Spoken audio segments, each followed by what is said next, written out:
Quick episode recap. A wyvern has come to disturb the peace of the farm. As it prepares to fire its magic, they quickly erect a barrier to block it. Unfortunately, there is collateral damage, and the farm is set on fire. Hiraku starts to panic and he considers having everyone run into the forest.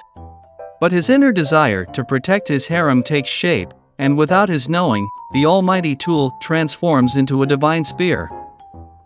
The girls are helpless against the wyvern's magic barriers, so they don't feel confident about attacking it. On the other hand, Hiraku throws his spear and blasts through the barriers unimpeded, blowing off the wyvern's wing. And a second blast for good measure that sends it crashing into the forest. Leah reports that while some crops were damaged, the buildings were luckily safe from the flames. Observing the corpse of the wyvern, Hiraku questions how common the species is. Lu answers that while there are locations where they live, one of this size is rather rare. He suggests that someone might have intentionally sent it to attack them, but Tia quickly denies the possibility. It's a serious mood, and the girls seem shocked that Hiraku so easily took the wyvern down. But Hiraku seems to have his mind elsewhere. これって食べられるのかな? Wyvern meat is a delicacy, and upon discovering that the body is edible, Hiraku quickly whips up several dishes using the meat. Everyone gets to enjoy the feast together. Leah is amazed at how a simple fork can pierce its meat, when a knife usually wouldn't even damage it. Lu is shocked at how tender the meat is, while Tia... Lu quietly asks Tia about her chances of blocking the spear their husband threw, but Tia denies having any chance at all, when it so easily blew apart the barriers of the wyvern.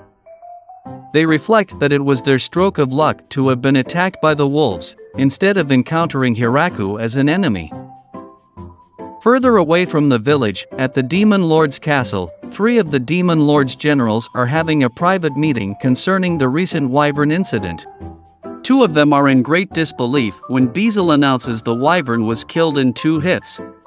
A single wyvern requires an entire army of demons to mobilize for them to stop it, but the fact that a single man killed it so quickly makes them fear making an enemy of him.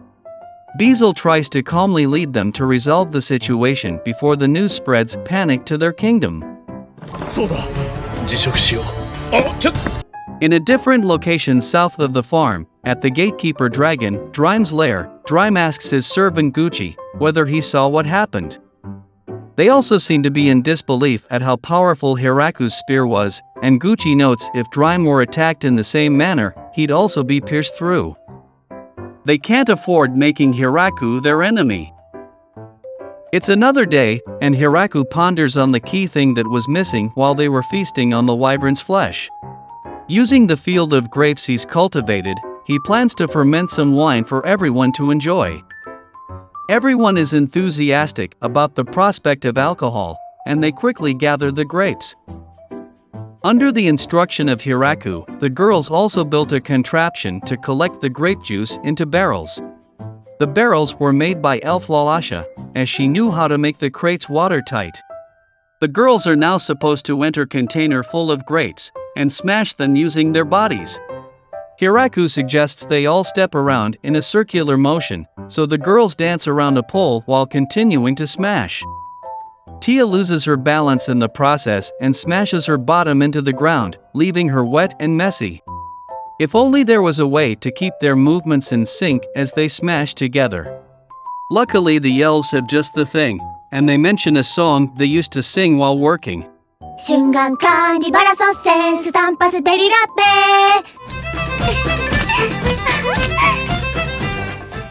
Everyone's found their rhythm, and with their juices flowing, Hiraku is forced to join them in smashing. The grape skin has yeast, and it will help the juices ferment gradually into wine. Hiraku worries they made too much, but apparently everyone is an avid drinker, so they might have rather made too little instead. On the other side, the god of creation is being scolded by his daughter, who turns out to be the goddess of agriculture.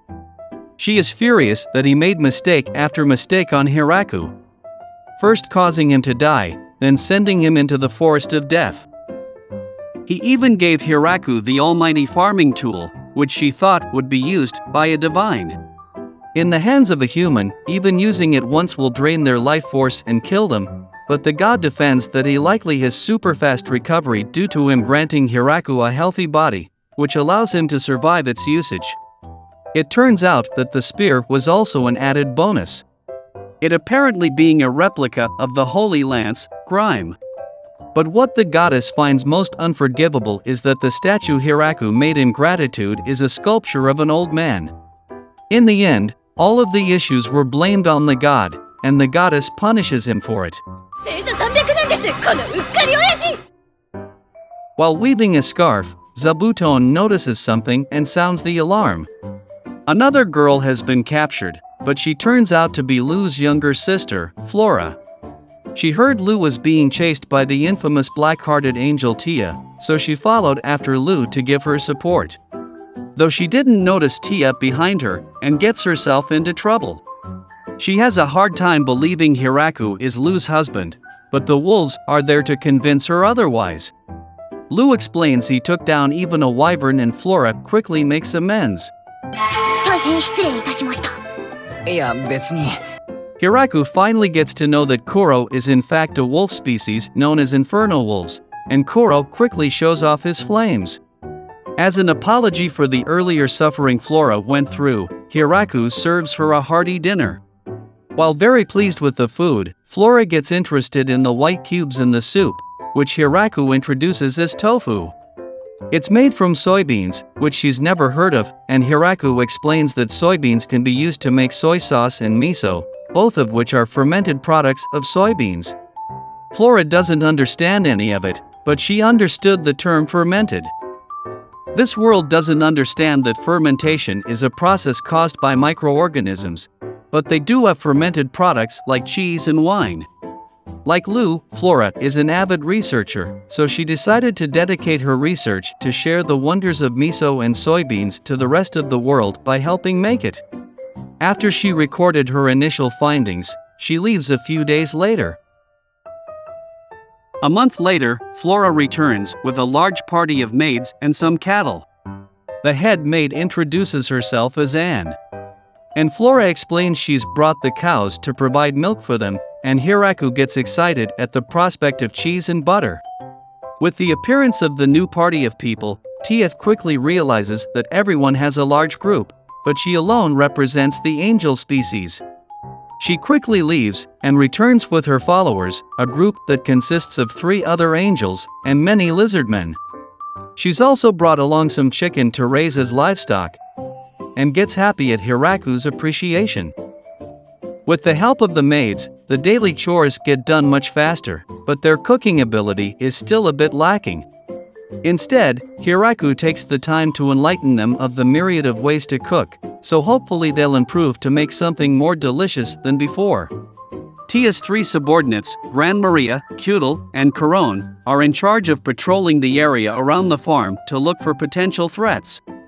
The lizardmen are excellent for manual labor, and the leader is marked with a red scarf, as Hiraku wouldn't be able to tell them apart otherwise. Leah has also apparently gathered many of the elves that were wandering the forest, so the population of the farm is now rapidly increasing. There is a noticeable lack of male population among the elves, but Leah doesn't worry. Sometime later, Hiraku gathers all the representatives for each of the races.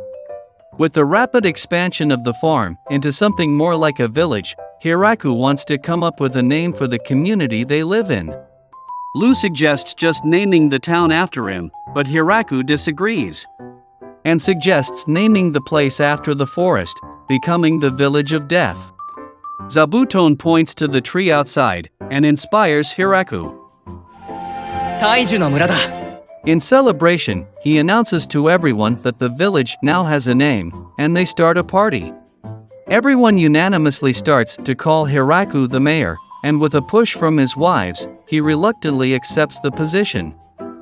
There's tons of wine to go around, and everyone is reveling in the festivity, getting drunk along the way.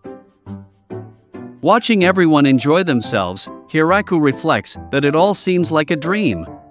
Tia gives her encouragement, stating there is still more to come. Hiraku promises to himself that he'll try his best as the mayor. 大樹の村に乾杯です。乾杯。